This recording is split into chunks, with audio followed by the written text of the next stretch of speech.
بھلا میں ایک جوان مرد اور زندگی میں پہلی بار ہوش و حواس میں ایسی سچویشن کا مقابلہ۔ میں نے سوچا خواہ مخواہ روایتی دلہنوں کی طرح سچ سمجھ کے تمہارے بیڈ پر بیٹھنے کا کیا فائدہ، جبکہ تمہیں نہ میرے سنگھار سے دلچسپی اور نہ مجھ سے۔ اس لیے تمہیں کفر سے بچانے کے لیے میں نے چینج کر لیا۔ اور ہاں، تم بے فکر ہو، میں تمہارے بیڈ پر بھی آدھے والا حق نہیں جماؤں گی۔ میں نے اپنا بستر نیچے لگا لیا ہے۔ وہ ایک تکیہ اٹھا کے نیچے بیڈ کے ساتھ ہی بچھائے گئے بستر پر رکھتے ہوئے بڑے آرام اور بے تکلفی سے کہہ رہی تھی، اور میں جیسے خلا میں سفر کر رہا تھا، یہ ایسے میرے سامنے آیا کرے گی، اور میں وہ شب خیر کہتی اپنی زمینی بستر پر دراز ہو گئی، اور میں اس آفاقی مذاق پر گنگ تھا۔ ذرا تو اسے مجھ سے شرم آتی ہو۔ میرے دھیان کے سارے دھاگے اب اس کی ایک ایک جنبش سے بندھ گئے تھے۔ پھر تو وہ شاید سو بھی گئی تھی، اور میں تمام غصہ اور نفرت بھرے ڈائلاگ دل میں لیے پڑا کا پڑا رہ گیا۔ اب آپ سے کیا پردہ، قسم لے لیں جو ساری رات نیند آئی ہو، رہ کے خوش بخت پر غصہ آ رہا تھا۔ اس قدر بےہودہ اور بے شرم لڑکی تھی کہ اتنی بے تکلفی سے کسی مرد، چاہے شوہر ہی ہو، کے کمرے میں سوئی اس کا ضبط آزما رہی تھی۔ گل، کہاں ہو تم گل؟ میں نے 150ویں کروٹ بدلتے ہوئے گل کو یاد کرنے کی کوشش کی، مگر چھم سے ذہن میں خوش بخت کا ہوش بس راپا آ گیا۔ میں خود پر نفرین بھیجتا سونے کی کوشش کرنے لگا۔ صبح کے قریب کہیں میری آنکھ لگی تو پھر جیسے کسی نے جگانے پر ہی کھل گئی۔ وہ ایک عجیب سا احساس تھا جو پہلے میرے بالوں میں سرسراتا رہا، پھر وہ ٹھنڈا سا لمس میرے رخسار پر آن ٹھہرا۔ میں نے نیند سے بوجھل آنکھوں کو بمشکل کھول کر کچھ سمجھنے کی کوشش کی۔ اٹھ جائیں، خالو جان ناشتے کے لیے انتظار کر رہے ہیں۔ مجھے یوں لگا میرے رخسار تھپتپاتی وہ جیسے پچھلے 6 سالوں سے مجھے ایسے ہی جگاتی آ رہی ہو۔ میں یک ٹک اسے دیکھے گیا۔ فیروزی رنگ کے کپڑوں میں وہ میک اپ سے پاک چہرہ لیے مجھ پر جھکی دمک رہی تھی۔ کیا ہوا، کوئی خواب دیکھ رہے ہیں؟ معصومیت سے پوچھا اور سیدھی ہو گئی۔ شانوں سے نیچے آتے سیاہ بالوں کو ابھی تک اس نے قید نہ کیا تھا۔ یا اللہ، میں چکرا سا گیا۔ وہ بدل گئی تھی یا میں ہی کچھ سمجھ نہیں پا رہا تھا۔ گرباں کشتن روز اول والا محاورہ تو میں نے آزمانا تھا، مگر لگتا تھا اس نے بھی کسی سے اچھی خاصی پٹی پڑھ لی تھی۔ وہ آئینے کے سامنے جا کھڑی ہوئی، دوپٹے سے نیاز متناسب سراپا، ہاف سلیوز میں جھلکتی باہیں اٹھائے وہ بالوں میں حسب عادت پونی ڈال رہی تھی، اور میں ہونک سا اس کے بے تکلفیاں دیکھ رہا تھا۔ اٹھ جائیں، پہلے ہی 11 بج گئے ہیں۔ مجھے تو نہیں، البتہ آپ کو ڈانٹ ضرور پڑ جائے گی، ناشتہ تیار کر کے آئی ہوں میں۔ وہ فارغ ہو کر دوپٹہ شانے پر ڈالتی میری طرف پلٹی تو میں حواس میں آتے ہوئے بھنایا، تمہاری تو دلی خواہشیں پوری ہو جائیں گی مجھے ڈانٹ پڑتے دیکھ کر، اور میرا خیال کرنے کی کوئی ضرورت نہیں، اور یہ مجھے جگانے کی فضول حرکت کیوں کی تم نے؟ میں نے مسم سے ارادہ کر لیا تھا کہ اس سے ہارنا تو قطعی نہیں، ورنہ یہ تو مجھے چٹکیوں میں اڑا دے گی۔ دیکھیں، میرا جو فرض ہے وہ میں ضرور ادا کروں گی، آپ کے اعمال آپ کے ساتھ۔ وہ اطمینان سے کہہ کر بستر پر پڑی چادر طے کرنے لگی تو میں دندناتا ہوا اٹھ کے واش روم میں گھس گیا۔ نہانے کے دوران بھی مجھے یہی خیال آتا رہا کہ وہ کوئی سازش تیار کر چکی تھی مجھے پھانسنے کے لیے، مگر میں صرف اور صرف گل رخ کا ہوں۔ میں نے قطعیت سے خود کو باور کروایا۔ تو تڑاک سے وہ آپ جناب پہ آ گئی، اور اس کی اس ایک عادت کے بدلنے سے جیسے جنگ و جدل کے تمام مواقع ختم ہو گئے۔ کیا مجال تھی جو وہ چلاک لڑکی ابا جی کے سامنے مجھے اپنا امیج خراب کرنے کا کوئی موقع فراہم کرتی۔ یہ کیا ہے؟ سالن پکایا ہے، نمک کا نام و نشان نہیں اس میں، ذائقہ کہاں سے آئے گا؟ کچھ نہ سوجا تو میں نے سالن کا ڈونگا ہی ناگواری سے کہتے ہوئے کسکا دیا۔ وہ چونکی، بلکہ اس سے زیادہ ابا چونکے تھے۔ ذرا چکھ کے دیکھیں آپ۔ میں نے انہیں ناراضگی سے دیکھا تھا۔ تو ٹھیک ہے برخودار، آئندہ سے میں بازار سے کھانا کھا لیا کروں گا۔ ابا جی شاید میری محبت میں کچھ زیادہ ہی جذباتی ہو گئے تھے۔ ارے نہیں ابا جی، میری خاطر آپ خود کو کیوں تکلیف دیتے ہیں؟ قصور تو پکانے والے کا ہے نا۔ میں موم ہوا، ادھر ابا جی دھاڑے۔ الو کے پٹھے، پتہ تو ہے اچھی طرح کہ ہائی بلڈ پریشر کا مریض ہوں، پھر بھی نمک کی کمی کا رونا۔ سامنے نمک دانی رکھی ہے، خبردار جو خواہ کے نقص نکالے رزق میں تو۔ تب مجھے پتا چلا کہ وہ میری محبت میں جذباتی ہو کر ہوٹل نہیں جا رہے تھے، بلکہ مجھ پر طنز فرمایا جا رہا تھا۔ جی تو چاہا کھانا چھوڑ کے اٹھ جاؤں، مگر یہ کلوتے ابا بھی نہ ایک آزمائش ہوتے ہیں۔ مجھے معلوم تھا کہ میں نے ایک دن کھانا چھوڑا تو اگلے 10 دنوں میں ابا جی فاقہ ہی کرائیں گے، سو میں بے دلی سے نمک دانی اٹھا کر سالن میں نمک چھڑکنے لگا۔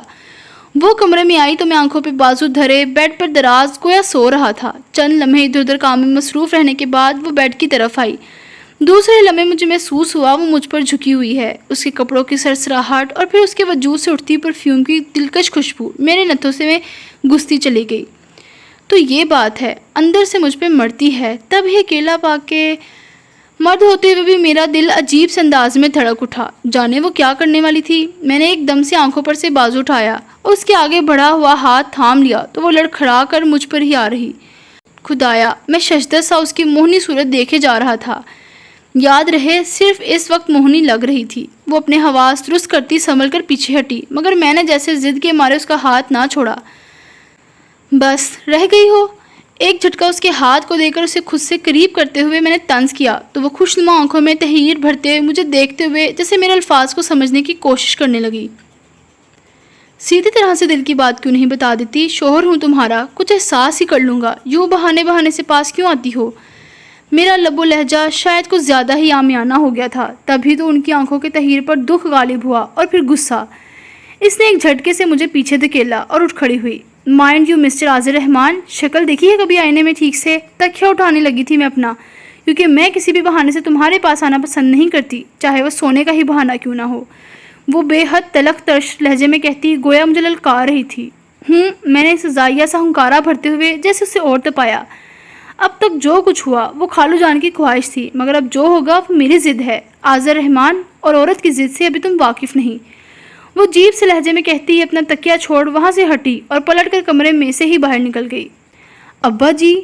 دفتن اس خیال سے مجھ پر دہشت اور پھر لرزہ طاری ہو گیا کہ رات کے اس پہر وہ یہ تمام ردات ابا جی کو سنانے گئی تھی، اور جو میرا حال ہونے والا تھا یہ خدا ہی بہتر جانتا تھا.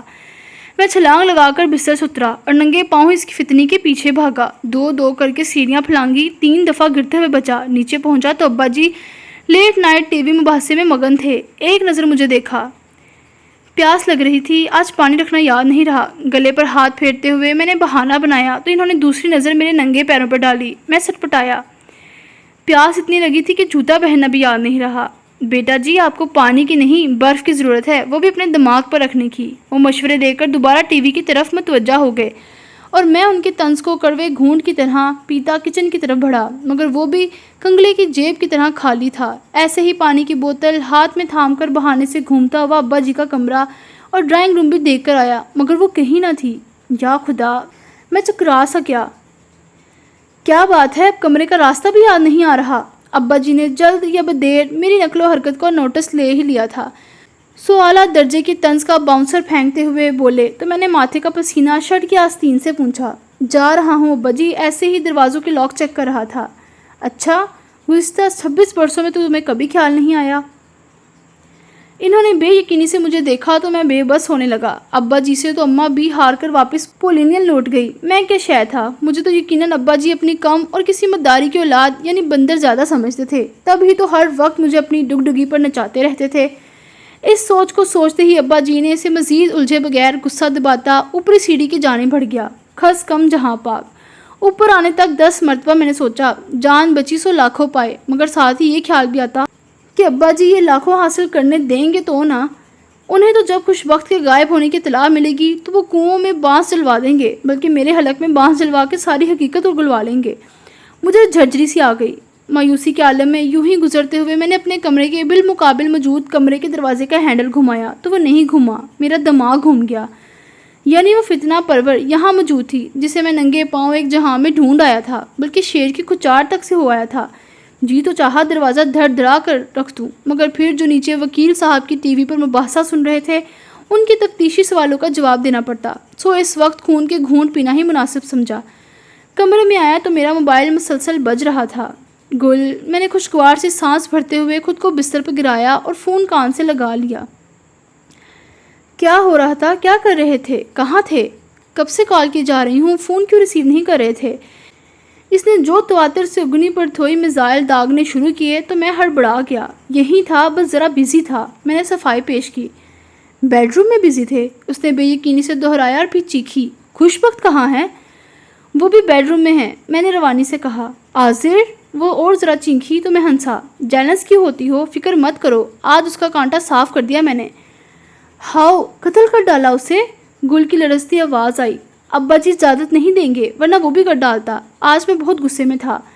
میں نے اسے متاثر کرنے کی کوشش کی اور وہ ہو بھی گئی. اچھا، ایسا کیا کر دیا آج؟ نکال باہر گیا میں نے اسے روتی ہوئی. ننگے پاؤں گئی ہے دوسرے کمرے میں. اب جب دل ہی نہ ملے تو اس ملاپ کا کیا فائدہ؟ میں نے لاپرواہی سے کہا. ارے واہ، یہ تو کمال کر دیا تم نے عاذر. وہ بے حد خوش ہوئی۔ بس جیسے اس کمرے سے نکالا ہے ایسے ہی گھر سے بھی نکال پھینکو۔ وہ بیچاری کہاں جائے گی؟ یہیں کسی کونے میں رہنے کو جگہ دے دینا۔ مجھے خیال آیا کہ اس کے ماں باپ نہیں ہیں، وہ بھلا کہاں جاتی؟ خبردار آذر، یہ میں طے کروں گی کہ اس کا کیا کرنا ہے، تم بس اپنی طرف سے اسے فارغ کرو، وہ قطعی انداز میں بولی۔ اب اسے کیا بتاتا کہ مجھ سے پہلے وہ مجھے فارغ کر کے جا چکی تھی، مگر اپنی مردانگی کو وقار بھی تو رکھنا تھا۔ ہاں تم فکر مت کرو، بس کچھ ہی دنوں کی بات ہے، بس یہ ذرا ابا جی قابو میں آ جائیں۔ میں نے اسے حوصلہ دیا تو وہ فوراً ہی مکھن ملائی بن گئی۔ بس اب تم سے جدائی صحیح نہیں جاتی آذر، میں جلد از جلد اس گھر میں دلہن بن کے آنا چاہتی ہوں۔ جب سوچتی ہوں کہ وہ کس قدر استحقاق سے تمہارے بیڈ روم میں چلتی پھرتی ہوگی تو تن بدن میں آگ لگ جاتی ہے۔ اب اسے کیا بتاتا، جیسی حالت وہ ادھر ادھر چلتی پھرتی تھی، میرا اپنا دل سینے میں چک پھیریاں کھاتا رہتا تھا۔ چلو خس کم جہان پاک۔ میں نے گل سے بات ختم کر کے موبائل ایک طرف ڈالا، خواہم خواہ کی آزمائش ختم ہوئی۔ میں نے سونے کے لیے تکیے میں منہ گھسایا، پھر دفتر نے ایک لمبی سانس کھینچی۔ یہ خوشبو، ایسی خوشبو خوشبخت کے بالوں سے آ رہی تھی۔ مجھے اس کی چند لمحوں کی قربت یاد آئی تو ہاتھوں میں جیسے ریشم سرسرانے لگا۔ ہش، میں نے تکیہ پرے کر کے اپنے تکیے پر سر رکھا۔ وہ اس کمرے میں آئی ہی اس مشن پر تھی، مجھے ہرانے، مجھے اپنے قدموں میں گرا ہوا دیکھنے۔ میں نے اپنے دل کو سختی سے باور کرایا اور سونے کی کوشش کرنے لگا۔ خوش بخت نے سامنے والا کمرہ کیا سنبھالا، میں تو شیر سے ببر شیر ہو گیا۔ گل رخ کو میں نے زیادہ سے زیادہ گھر میں آنے کی چھوٹ دے دی اور اس نے بھی ابا جی کو پٹانے میں اپنی جان لڑا دی۔ کبھی ابا جی کے لیے دار چینی والی چائے بن رہی ہے تو کبھی پرہیزی سالن، کبھی ان کا پسندیدہ سبزیوں والا پیزا تو کبھی آلو یا میتھی والے پراٹھے۔ ابا جی سے بے حد خوش تھے۔ بھائی مجھے نہیں پتا تھا میری بیٹی اس قدر سگڑ ہے۔ وہ اس کی بنائی چیزوں کے دل کھول کر تعریف کرتے اور چک کے میری طرف بڑھا دیتے۔ اب خدا گواہ ہے کہ وہ پھیکے سیٹھے کھانے ابا کو تو پسند آتے ہوں گے، مگر میرے تو حلق میں چچھوندر بن کے اٹک جاتے تھے۔ پھر ابا جی تو خوش بخت کے پکائے کھانے سے انصاف کرتے اور گل کی کوکنگ میرے حصے آتی۔ اس کا دل رکھنے کو مجھے دل پر کتنا جبر کرنا پڑتا تھا یہ خدا ہی جانتا تھا۔ مجھے راہداری میں تنہا پاتے ہی وہ میرے قریب چلی گئی۔ آذر جلدی کچھ کرو نا، کالی سیاہ ہو جاؤں گی میں کچن کی ڈیوٹی دے دے کر۔ وہ رونے کو تھی۔ چلو اسی بہانے کچھ پکانا سیکھ جاؤ گی۔ میں نے پچکارا تو وہ رونا بھول کے گھر آئی۔ تمہارا کیا خیال ہے مجھے کھانا بنانا نہیں آتا؟ بنا تو لیتی ہوں مگر اسے پکانا ایک آرٹ ہے۔ میں تو کہتا ہوں خوش بخت کی ریسیپیز چوری کر لو، ابھی وقت ہے، پتہ بھی ہے میں اچھے کھانے کا شوقین ہوں۔ فکر مت کرو، تمہیں پریشانی تھی نا کہ خوش بخت کہاں جائے گی بیچاری، تو اسے ہم اپنے کچن میں کھانا پکانے کی نوکری دے دیں گے۔ وہ ٹھٹا لگا کر ہنسی۔ مجھ سے تو اس کا ہر تعلق، ہر رابطہ ختم ہوا، مگر یہ معاملہ کیسے ختم ہوگا یہ سمجھ میں نہیں آ رہا۔ میں کئی دنوں سے الجھا ہوا ہوں۔ خوش بخت نے ابا جی سے بھی کچھ نہ کہا تھا، وہی روٹین ورک، اس گھر کی دیکھ بھال، ابا جی کے نخرے اٹھانا۔ البتہ مجھے اس نے دودھ میں سے مکھی کی طرح باہر نکال دیا تھا۔ کبھی جو میری اس کی کانٹے دار لڑائی ہوتی تھی وہ بھی ختم ہوئی تھی تو گھر میں ایک خاموشی چھا گئی۔ گل رخ کی آمد بھی اس خاموشی کو توڑ نہ پائی۔ اف، تمہیں تو ہر بات سمجھانا پڑتی ہے بے وقوف۔ گل بگڑی اور پھر آگے ہو کے مجھے سمجھانے لگی کہ خوش بخت سے نجات کا بہترین طریقہ کیا ہے۔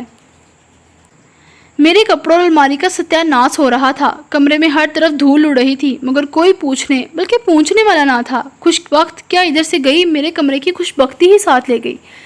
گل رخ سے دوبارہ صفائی کروائی مگر الرجی کی وجہ سے چھینکیں مارتی نکل بھاگی۔ اور یہ کپڑے تیار کرنا سمیٹنا تو بزرگوں کا کام ہے، میں نہیں کر سکتی۔ لو جی، یعنی اب ابا جی سے کراؤں الماری ٹھیک؟ اور جب بات حد سے بڑھی اور میری برداشت سے باہر ہونے لگی تو شرم و حیا پر ڈٹائی غالب آ گئی۔ میں بازو سے جکڑ کر گھسیٹتا ہوا خوش بخت کو کمرے میں لے آیا۔ یہ کیا بدتمیزی ہے، وہ غصے سے چیخی۔ میں دروازہ لاک کر کے اطمینان سے پلٹا تو وہ ٹھٹکی اور بے یقینی سے مجھے دیکھا۔ حالات چاہے کچھ بھی ہوں، کیسے بھی ہوں، یہ ایک تلخ حقیقت ہے کہ تم میری بیوی ہو۔ میں بولتے ہوئے اس کی طرف بڑھا اور الٹے قدموں پیچھے کی طرف۔ اور میں تمہارا شوہر۔ اس کمرے پر تمہارا بھی اتنا حق ہے جتنا کہ میرا۔ یہ الماری، یہ ڈریسنگ ٹیبل، یہ بیڈ شیٹ، یہ کارپیٹ، یہ سب تمہارا بھی ہے۔ وہ پیچھے ہٹتے ہٹتے الماری سے جا لگی۔ جانے کیا سمجھ رہی تھی کہ اس کی رنگت بدلتی جا رہی تھی۔ مجھے ہاتھ بھی مت لگانا، اس کی پیشانی ارکالود تھی۔ میں نے ذرا سی بات کی اور تم کمرہ چھوڑ گئی، مگر ابھی اس کمرے پر سے تمہارا حق نہیں ختم ہوا اور نہ ہی مجھ پر سے۔ میں اس کے بالکل سامنے تھا اور وہ میرے بے حد قریب۔ میری ہی ہمت ماری گئی تھی شاید۔ وہ تو کوئی سہرا تھی، بنا منتر پھونکے ہی قابو میں کیے لیتی تھی۔ میں بھی لفظ بھولنے لگا۔ خدا گواہ ہے کہ مجھے کبھی بھی اس لحاظ سے اچھی نہ لگی تھی، مگر مجھے اب یہ سمجھ نہیں آتا تھا کہ صرف اسی کو یوں قریب پا کے مجھے کچھ کیوں ہونے لگتا تھا۔ ابھی صبح ہی تو گل رخ مجھ سے اتنا نزدیک کھڑی تھی۔ اپنی حد میں رہو عاذر، اس کی آواز میں ہلکی سی لرزش تھی۔ وہی تو تمہیں بتا رہا ہوں، میں اس کی حالت سے محظوظ تو کیا ہوتا، مسلسل خود کو اس کے سحر سے نکالنے کے چکر میں تھا۔ تمہیں میرا وجود گوارا نہیں تھا، اس لیے میں چلے گئی یہاں سے۔ خالو جان سے بھی کہہ دوں گی کہ یہ شادی نہیں رہ سکتی۔ پھر بھی جب تک تم ان سے یہ نہیں سب کہہ دیتی جو کہ تمہیں بہت پہلے کہہ دینا چاہیے تھا، یہ سب تمہارا ہے۔ تو اس نے خفیف سی پلکیں اٹھا کے مجھے دیکھا۔ یا خدا، اتنے رنگ تھے ان آنکھوں میں، جی چاہا ان پلکوں کو چوم لوں، مگر میں پھر اپنی خواہش پر ششدر رہ گیا۔ کتنا کمینہ ہو گیا تھا میں، چپڑی، اور وہ بھی دو۔ یعنی ایک طرف تو گل رخ اور اب خوش بخت بھی۔ لاحول پڑھتے ہوئے میں نے دنستہ بلکہ بمشکل ہلکا سا کہکا لگایا۔ تو یہ محترمہ خوشی صاحبہ کہ جب تک آپ کا یہ حق قائم ہے، یہ الماری آپ کو سیٹ کرنی ہے، بیڈ شیٹ تبدیل کرنی ہے، سارا پھیلاوا سمیٹنا ہے اور ڈسٹنگ بھی کرنی ہے، اس کے تاثرات بدلے۔ کیا مطلب؟ بیوی ہونا اتنا آسان نہیں ہوتا، میں نے اسے جتایا۔ محبوبہ ہونا اس سے زیادہ مشکل ہوتا ہے۔ ذرا یہ سب گلے رخ سے کرواؤ نا، تاکہ اسے بھی مستقبل میں بیوی بننے کی practice who.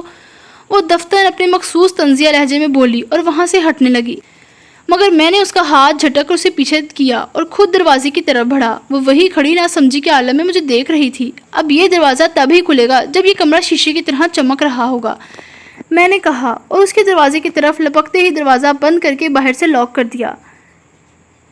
Have a good time, اونچی آواز میں کہتا، چابی اچھال کے کیچ کرتا ہنستا ہوا نیچے اتر آیا۔ شام تک کمرہ آئینے کی طرح چمک رہا تھا۔ گل رخ گھر جا چکی تھی۔ میں ابا جی کے کمرے کی طرف بڑھا، مگر اس سے پہلے ہی میں نے احتیاطاً خود پر چاروں کل اور آیت الکرسی پڑھ کر پھونک لی تھی۔ میں کھنکارا، لا حول ولا۔ وہ کتاب بند کر کے ناگواری سے گویا ہوئے، پورا گھر پڑا ہے، یہ واہیات حرکت کہیں اور نہیں ہو سکتی۔ وہ ابا جی آپ کو متوجہ کرنے کے لیے، میں گڑبڑایا۔ ہاں جی، بڑا اچھا طریقہ نکالا ہے باپ کو متوجہ کرنے کا۔ انہوں نے طنز کا جوتا بگو کے مارتے ہوئے آخر میں کھنکار کے میری نقل اتاری تھی۔ لو جی، اب جو بھی میں تیاری کر کے آیا تھا، اس پہ تو ابا جی نے پہلے ہی روب کی اینٹ رکھ دی تھی۔ میرا حوصلہ ٹوٹنے لگا۔ ابا جی، آپ سے بہت ضروری بات کرنی ہے مجھے۔ اچھا جی، پھر وہی طنزیہ انداز۔ مجھے شک ہوا، یا تو ابا جی پچھلے جنم میں میری بیوی رہ چکے تھے یا رقیب۔ ابا جی، خوش بخت سے میری شادی سراسر آپ کی خواہش تھی۔ میں نے آپ سے کہا بھی تھا کہ ہم دونوں کے مزاج، خیالات کچھ بھی میل نہیں کھاتے، مگر آپ نے توجہ نہیں دی، اور آپ کی سی ضد اور یہ شادی ہو کر رہے گی کے نعرے کی وجہ سے آج میرا گھر ٹوٹ رہا ہے ابا جی۔ میں نے بے حد جذباتیت بھری اداکاری کے جوہر دکھائے۔ ابا جی کے چہرے پر پہلے حیرت اور پھر غصہ چمکا۔ اس میں بھی تمہارا ہی قصور ہوگا الو کے پٹھے، تم ہی راضی نہیں تھے۔ بس ٹھیک ہے، آپ تو ہیں ہی اس کے، میں ہی بیوقوف ہوں جو آپ کو اپنا سمجھ کے اپنا دکھ سنانے آ گیا ہوں۔ میں ناراضی سے گویا ہوا، تب کہیں جا کے وہ مدھم پڑے۔ تم کہنا کیا چاہتے ہو؟ خوش بخت دل سے اس شادی پر رضامند نہیں ہے، اس کی عقل مندی کا تو میں شروع سے معترف ہوں۔ انہوں نے سر دھنا۔ ابا جی، میں بیچارگی کی تصویر بن گیا۔ اچھا، آگے بولو۔ وہ مجھے پسند نہیں کرتی۔ تو پھر داد دو اس کے حوصلے کی۔ ان کی زبان پھر پھسلی۔ وہ صاف لفظوں میں کہہ رہی ہے کہ شادی نہیں رہ سکتی۔ میں نے اپنی کہانی جاری رکھی۔ تو تم بتاؤ برخوردار، تم کیا کہتے ہو؟ انہوں نے بغور مجھے جانچا۔ میں اب اور کیا کہوں گا، مگر مسئلہ تو اس کا ہے۔ میرا کمرہ چھوڑ کے وہ سامنے والے کمرے میں شفٹ ہو گئی ہے۔ میرا خیال ہے ابا جی، میرا خیال ہے کہ وہ کیا خیال ہے تمہارا؟ ذرا میں بھی تو سنوں۔ ابا جی کی بھڑک میرے تمام خیالات کو بھگ سے اڑانے لگی، تو میں نے لپک جھپک کر جلدی سے ایک خیال کو ہی تھام لیا۔ وہ کسی اور کو پسند کرتی ہے۔ عاذر، ابا کی آواز میں ناگواری تھی۔ وہ جو لڑکی اس سے پڑھنے آتی ہے، اس کا ماموں آرمی میں میجر ہے شاید۔ میں نے پوری کہانی بیان بھی نہ کی تھی کہ ابا جی کے ہاتھ میں موجود کتاب اڑتی ہوئی آ کر میرے شانے سے ٹکرائی۔ میں لڑکھڑا کے پیچھے ہٹا۔ فضول بکواس کرتے ہو۔ وہ کسی اور کو پسند کرتی ہے یا تم اپنی پسند پر اس کی پسند کا پردہ ڈال رہے ہو؟ ابا جی، میرے حواس ابا جی کے غصے کو دیکھ کر منمنانے لگے۔ میں مت کرو عاذر، بے غیرتی کی انتہا ہے۔ اپنی پاک دامن بیوی پر اس طرح کا الزام لگاتے شرم نہ آئی تمہیں؟ کیا میں نہیں دیکھ رہا اس گھر میں کیا تماشا چل رہا ہے؟ اگر چپ ہوں تو اس کی دی ہوئی قسموں کی وجہ سے، ورنہ ابھی تک سیدھا کر دیا ہوتا تمہیں میں نے۔ غضب خدا کا، ہیرے جیسی لڑکی اس نے کٹھو نالائق کے پلے باندھ دی میں نے۔ دل ڈر رہا ہے اس کے ماں باپ اور خالہ کو کیا منہ دکھاؤں گا۔ وہ متاسفانہ ہاتھ مل رہے تھے اور میرے رونگٹے کھڑے ہو رہے تھے کہ ابا جی میرے اور گلرخ کے افیئر سے واقف تھے۔ اس میجر کا رشتہ آیا تھا، مگر جانتے ہو اس جھلی نے تمہیں فوقیت دی، مگر وہ نہیں جانتی تھی کہ کاٹ کے الو ہو تم۔ دفع ہو جاؤ یہاں سے، شکل نہ دکھانا مجھے اپنی۔ میں نے تو اس سے کہا بھی تھا کہ ایک بار پھر سوچ لے، مگر اسے اپنی خالہ کی خواہش کا پاس تھا یا پھر اپنے دل کی۔ وہ دکھ میں گھرے ہوئے تھے۔ دفع ہو جاؤ انہی لالچی لوگوں کے پاس جو نہ پہلے ہمارے سگے ہوئے اور نہ اب ہوں گے۔ وہ غصے میں پھر سے مجھ پر برسے تو میں نے وہاں سے دوڑ لگانے میں ایک لمحہ نہ لگایا۔ دل کی کیفیت کچھ عجیب سی تھی، جذبات و احساسات پر بے حسی طاری تھی۔ میں کچھ بھی سوچنا نہیں چاہ رہا تھا۔ شرم کی بات تھی۔ گلرخ کی پڑھائی پٹی ابا جی کو سنا کر میں نے شرم ہی کمائی تھی، بلکہ لعنت و ملامت۔ چچا جی کے گھر کا دروازہ کھلا تھا۔ میں تھکے ہارے قدموں آج پہلی بار نوک کے بغیر اندر داخل ہو گیا، مگر راہداری کے سرے پر ہی ٹھٹک گیا۔ وہ گلرخ ہی تھی، میری گلرخ، مگر کس قدر پرائی لگ رہی تھی۔ مجھ سے جی بھر خدمتیں کروا کے بہو بنا لیا اس یتیم مسکین کو۔ تایا جان نے کبھی سگوں جیسا سلوک کیا ہی نہیں ہم سے، اور یازر الو کا پٹھا۔ ٹکنوں میں عقل ہے اس شخص کے، شادی بھی کرا لی زبردستی کی اور پراپرٹی سے بھی ہاتھ دھو بیٹھا۔ صاف کہا ہے تایا جان نے فون پہ، آگ کر دیا ہے اسے، ایک پھوٹی کوڑی بھی نہ دیں گے۔ وہ سخت غصے بلکہ جلال میں تھی۔ تو تم کیوں دماغ خراب کرتی ہو اپنا؟ دفع کرو، دنیا کا آخری آدمی تھا کیا؟ وہ نفٹا ہی رہ گیا تھا میری ہیرا بیٹی کے لیے۔ یہ چچی جان تھی، میرے منہ پہ مجھے بیٹا بیٹا کہتے ان کی زبان نہ تھکی تھی، اور ابھی اگر بیٹی کو جلال آ رہا تھا تو ماں بھی غصے میں جلال الدین اکبر لگ رہی تھی۔ میرا دل دکھا۔ یقیناً یہ میرے اکلوتے ابا جی کے فون ہی کی کارستانی تھی۔ انہوں نے مجھ سے پہلے میرے افسانے یہاں پہنچا دیے تھے، یعنی میرے آگ شدہ ہونے کی تازہ ترین رپورٹ یوں پہنچائی تھی جیسے کسی لڑکی کے طلاق شدہ ہونے کی۔ کچھ بھی تھا، خدا نے ان لوگوں کی اصلیت حقیقت میرے منہ پہ جوتے کی صورت ماری تھی۔ اب بس بھی کرو تم دونوں، میں نے تو پہلے ہی کہا تھا ان تلوں میں تیل نہیں ہے۔ پہلے حصے کی مد میں بھائی جان سے 5.5 لاکھ زائد لے چکا تھا، اب وہ کہاں قابو آنے والے تھے؟ چچا جان کی ابھرنے والی آواز نے لمحہ بھر کو مجھے منجمد کر دیا۔ جی تو چاہا ان کے سامنے جاؤں اور لعنت ملامت کروں، مگر جو خود لعنت ملامت کے قابل ہو رہا ہوں وہ کسی اور کو کیا احتساب کے کٹہرے میں کھینچے گا۔ مردہ قدموں سے میں وہاں سے لوٹ آیا، کبھی وہاں نہ لوٹنے کے لیے۔ گھر میں ایسی خاموشی پھیلی تھی جیسے اماں کی موت کے وقت۔ ابا جی تو یوں مجھ پہ خفا تھے، میں نے ان کی لاڈلی پر کیچڑ جو چھالنے کی حماقت کی تھی، اور ان کی لاڈلی وہ تو جیسے بھول ہی گئی تھی کہ اس گھر کے کوئی عاذر رحمان بھی رہتا ہے۔ سوری ابا جی، ہمت کر کے میں نے پہلا قدم اٹھایا تو معذرت کے در پہ جا کھڑا ہوا۔ ہیں؟ انہوں نے کتاب پڑھتے ہوئے اینک کے اوپر سے مجھے گھورا۔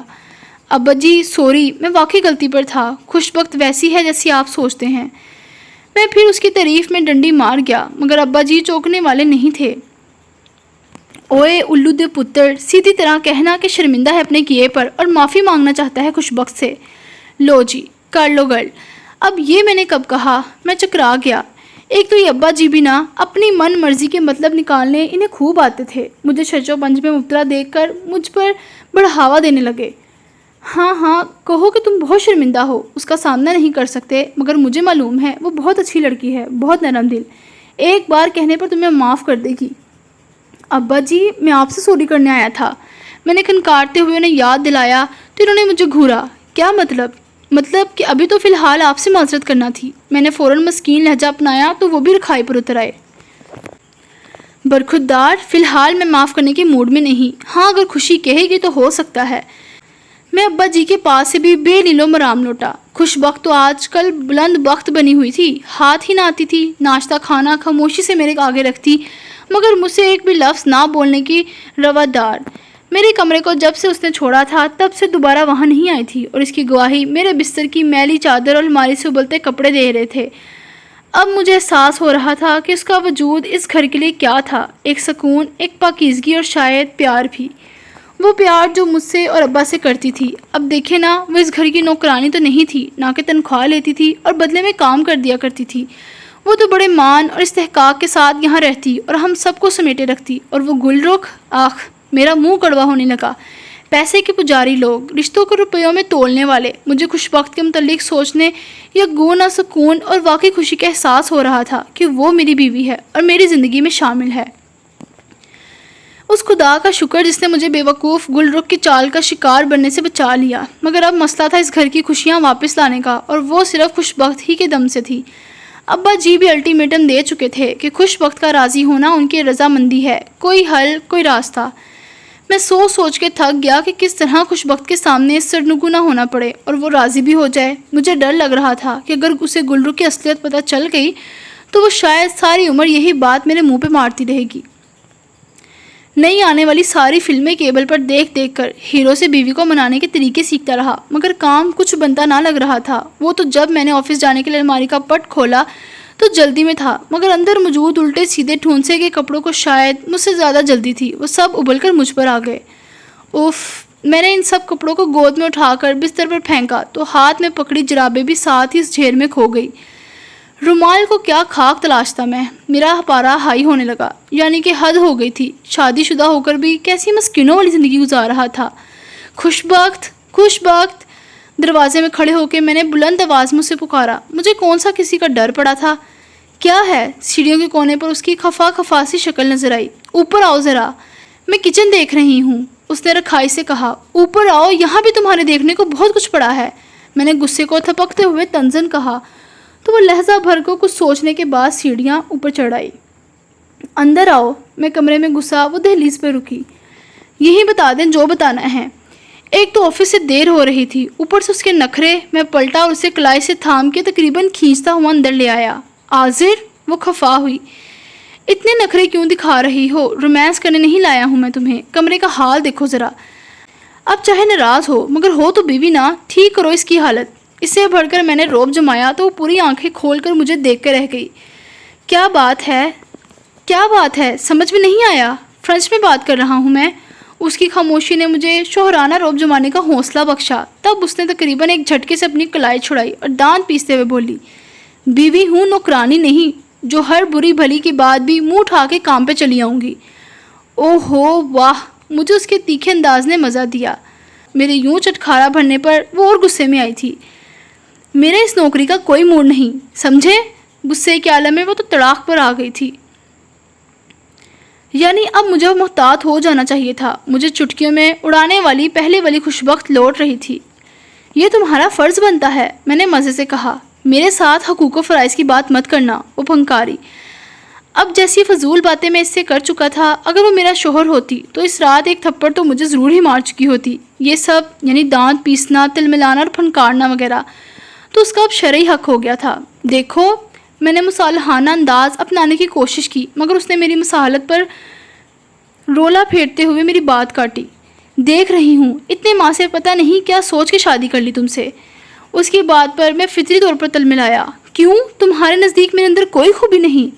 اس نے اپنی فارم میں آتے ہوئے طنزاً مجھے سر سے پاؤں تک دیکھا اور پھر اسی انداز میں بولی، جواب محفوظ ہے۔ اف! میرا حوصلہ تو یوں بھی کمال کا نہ تھا۔ پھر مٹھیاں بھونج لی۔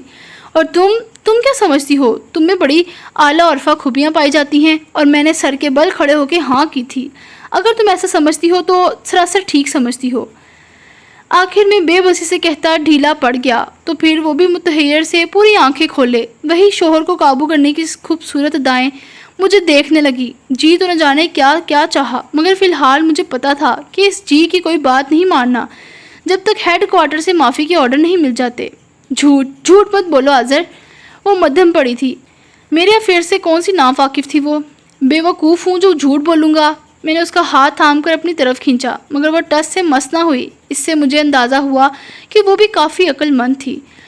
اور وہ جو تم دندناتے ہوئے آئے تھے شادی سے انکار کرنے میرے پاس، وہ شاید مارے خوشی کے حواس کام نہیں کر رہے تھے تمہارے، وہ استزاء سے کہتی مجھے یاد دلا رہی تھی۔ اب مجھے اللہ پاک کی مصلحت سمجھ نہیں آتی کہ بعض معاملات میں اس نے عورتوں، خاص طور پر بیوی کی یادداشت اتنی اچھی کیوں بنائی تھی، خصوصاً شوہر کی کہی غلط سلط باتیں یاد رکھنے کے لیے۔ وہ تو اس لیے کہ شاید تم اپنے دل کی بات بتا دو، مگر نہ جی، تم نے تو ساری کتابیں پڑھ رکھی ہیں۔ میں نے ایک کہی تو تم نے دو۔ جس طرح تختہ دار پر چڑھنے والے انداز میں تم نے شادی کی تھی، میری مردانہ نہ گوارا نہیں کر سکتی تھی۔ میں نے سارا ملبہ اسی پہ ڈال دیا۔ بے وقوف نہیں ہوں میں، جانتی ہوں آج کل تمہیں ایک عدد کام والی کی سخت ضرورت ہے۔ اس نے میرے اوندھے سیندھے ہوتے ہی کمرے کی طرف اشارہ کیا تو میں نے اس کا دوسرا ہاتھ بھی اپنے ہاتھ میں جکڑ لیا۔ جس طرح کی فضول باتیں تم نے کہی تھی وہ میری زنانہ نا پہ بھی گوارا نہیں کرتی آذر رحمان۔ اس کی پلکیں بھیگنے لگی اور آنسو تو بے بسی کی علامت ہوا کرتے ہیں۔ نہ ہار کی ہے تو بڑی کمینی سی بات، مگر مجھے بڑی خوشی ہوئی۔ وہی تو میں نے اپنی بات پہ زور دیتے ہوئے اسے خود سے تھوڑا قریب کیا اور معصومیت سے بولا، اب اگر یہ میں سب تم سے کہہ رہا ہوں تو اس لیے نہیں کہ میں کام والی افورڈ نہیں کر سکتا، مگر اتنے کام کی کام والی مجھے کہاں سے ملے گی؟ کیوں؟ وہ کولی فلاور، گوبھی کا پھول کہاں گیا؟ اس نے سیدھی سے بھاؤ اب میری زندگی کے سب سے ویک پوائنٹ یعنی گل رخ کی طرف اشارہ کیا۔ مجھے لگا جیسے میری رنگت بدلی ہو، مگر وہ مرد، خصوصاً شوہر ہی کیا جو اپنی غلطی مان لے۔ بھائی اگر یہ لڑکیاں مردوں کو دھوکے نہ دیں تو اتنی اپنی نیک خصلت بیویوں کی قدر کیسے معلوم ہو؟ واہ، کیا سونے میں تولنے والی بات کی تھی میں نے۔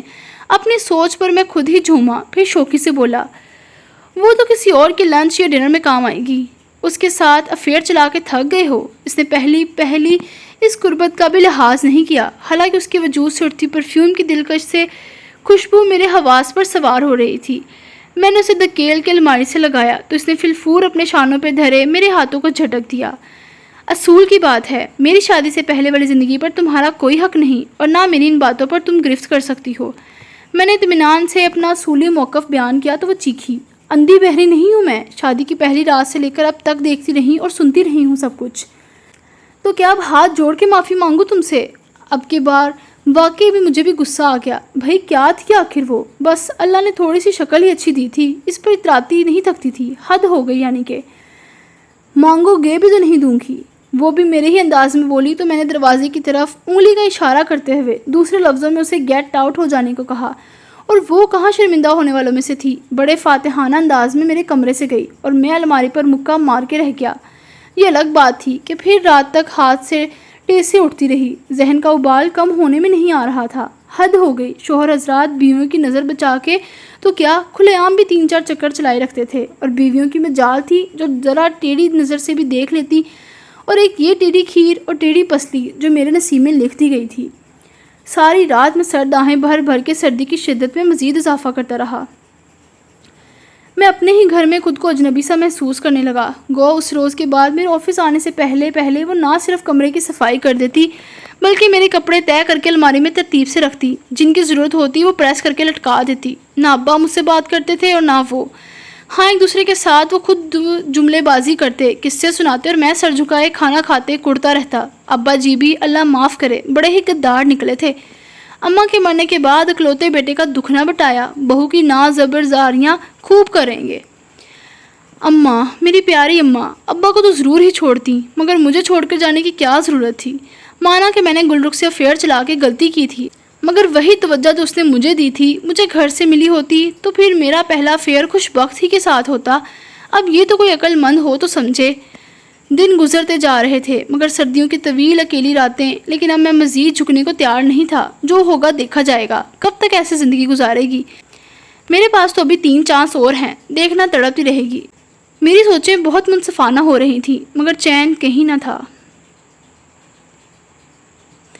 چلوں کے جشن بہاراں دیکھیں، چلوں کے پھولوں کے ساتھ کھیلیں، چلو کہ خیام کی ربائی کا کوئی مصرع ہی گنگنائے کہ زمیں پر بجز محبت کوئی بھی جذبہ امر نہیں ہے مگر کسی کو خبر نہیں ہے۔ حیران ہو گئے نا آپ بھی کہ میرا ذوق اتنا اعلیٰ کب سے ہو گیا؟ جی جناب، میں تو پہلے ہی کہتا تھا، گھنی میسنی، اندر ہی اندر مجھ پہ مرنے والی اور اوپر سے نخرے دکھانے والی۔ ویلنٹائن ڈے پر سر گلابوں کے گلدستے کے ساتھ میرے تکیے کے بالکل پاس رکھے خوبصورت کارڈ پر سجے یہ الفاظ اس کی ہار کا واضح ثبوت ہیں، اور سب سے خوبصورت الفاظ تو بالکل آخر میں لکھے گئے ہیں جو میں نے ابھی تک آپ سے شیئر نہیں کیے۔ جی ہاں،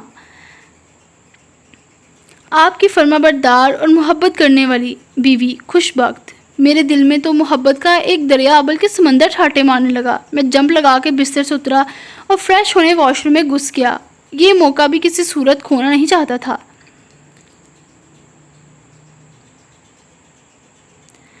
آذر رحمان، تم نے میرے دل کو جس طرح آزار پہنچایا ہے میں کبھی تمہیں معاف نہیں کروں گی۔ تم گل رخ میں انٹرسٹڈ تھے، اس کے باوجود میرے دل کے مکین بنے رہے کہ دل پہ تو کسی کا زور نہیں چلتا نا، مگر جو الفاظ تم نے مجھے کہے وہ میں کبھی نہیں بھول سکتی۔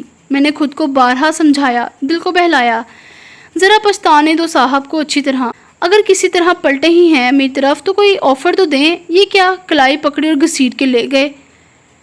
یہ سچ ہے کہ ہم سے خستہ تن دکھوں کی دھوپ میں سایہ نہیں بنتے، ہماری مسکراہٹ میں ہمیشہ زہر ہوتا ہے، ہمارے لب ہمیشہ طنز کے تیر چلاتے ہیں، مگر ہم اپنے پیاروں کو کبھی جب بے خودی میں کوئی ایسی بات کہتے ہیں کہ وہ افسردہ ہو کر رو پڑیں تو سن لو ہم بھی چین سے سویا نہیں کرتے۔ تمہارا اور صرف تمہارا پشیمان شوہر۔ ڈائننگ پر ناشتہ لگاتے ہوئے وہاں رکھے سرخ گلابوں کا گلدستہ اور دلکش تحریر سے سجا کارڈ اٹھاتے مجھے پل بھر کو بھی دھیان نہ آیا کہ یہ آذر کی طرف سے بھی ہو سکتا ہے۔ بھاڑ میں جائے سارا غصہ، سارے بدلے، ساری عمر پڑی ہے یہ لڑائیاں لڑنے کو، بعد میں فرصت سے پوچھوں گی یہ سب۔ میرا دل جھوم اٹھا۔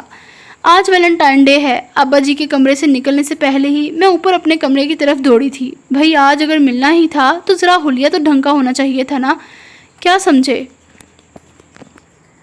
خدا کسی کو اکلوتی اولاد نہ دے۔ بھائی بڑا ذلیل و خوار کرتی ہے بندے کو۔ 4 بچے ہوں، بندہ کسی کو کہنے جوگا تو ہو کہ یہ 2 اگر برے ہیں تو 2 اچھے بھی ہیں، مگر میرے پاس تو بس ایک ہی بیوقوف اولاد ہے، آذر رحمان۔ اپنی طرف سے تو بہت ہوشیار اور ذہین بننے کی کوشش کرتا ہے، مگر اسے یہ نہیں معلوم کہ جتنی بھی کوشش کر لے ابا جی تو میں ہی رہوں گا۔ اتنی نیک خصلت لڑکی سے بیاہنا، مگر اسے بھی ہاتھوں سے گوایا تھا، گدھا۔ مگر وہ باپ ہی کیا جو اپنے بچے کی زندگی کے سکھ اور آرام کا خیال نہ کرے۔ دنوں میں پٹری پر لے آیا ہوں صاحبزادے کو، اب پتہ چلا ہے اچھی بیوی صرف خوش بخت ہی ہو سکتی ہے، گل رخ نہیں۔ مگر پھر خوش بخت بھی اینٹ گئی۔ بھائی انا تو سب میں ہی ہوتی ہے تھوڑی بہت۔ گھر کا ماحول دیکھ رہے تھے نا آپ بھی، کس قدر ویران اور کبھی مصنوعی کہکوں سے گونجا۔ پھر کیا ہوا بھائی؟ پھر یہ ہوا کہ ایک ویلنٹائن ڈے کا کارڈ بیوی کو ملا اور ایک شوہر کو، ساتھ میں سرخ پھولوں کے گلدستے۔ آہا، اور ابھی باہر گاڑی سٹارٹ ہونے کی آواز آ رہی ہے۔ وہ دونوں آج لنچ ہوٹل میں کریں گے، جہاں میں نے تحفتاً ان دونوں کے لیے 2 سیٹیں ریزرو کروا رکھی تھی، اور اصل خوشی دیکھ کر میں بے حد خوش اور مطمئن ہوں۔ اوہو، آپ لوگ ابھی تک وہیں اٹکے ہوئے ہیں، یعنی مجھے ان کارڈز اور پھولوں کے متعلق کس نے بتایا؟ بھائی کبھی کبھی بچوں کے درمیان بڑوں کو پل بن جانا چاہیے، ایسی چھوٹی موٹی بے ایمانیوں کا بڑا ثواب ملتا ہے۔ بس اب ایک ہی فکر ہے کہ وہ دونوں بیوقوف ایک دوسرے سے پھولوں اور کارڈز کا ذکر نہ کریں۔ بھائی لکھائی سے تو میں پکڑا ہی جاؤں گا نا، کیا سمجھے؟ ان ننھے چوزوں کو سمجھانا تو میرے بائیں ہاتھ کا کھیل تھا، اس لیے تو میں کہتا تھا جناب کہ یہ شادی ہو کر رہے گی۔ ختم شد۔ تو ویورز کیسا لگا یہ ناول؟ کمنٹس میں اپنی رائے کا اظہار لازمی کریے گا، اور ابھی تک آپ نے اس چینل کو اگر سبسکرائب نہیں کیا تو کائنڈلی کر لیں اس چینل کو سبسکرائب۔ تھینک یو، اللہ حافظ۔